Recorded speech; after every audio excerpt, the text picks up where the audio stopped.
مولانا عبدالحمید حفظه الله تعالی هیچ موقع تهدید برای نظام نبوده و ما علما هیچ موقع تهدید برای نظام نه.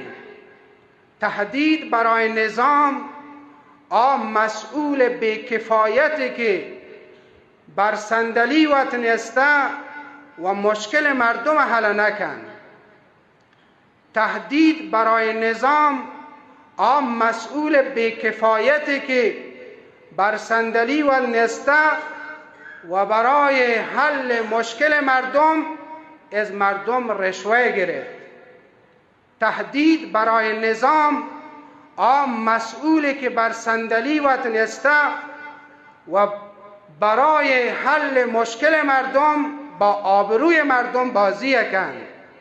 و ادارات ما، ارگانهای ما پرند از چنین افراد، از چنین مسئولینی که تهدید برای نظام. ایشان باید جمع‌آوری بین، ایشان باید خلع لباس ببین.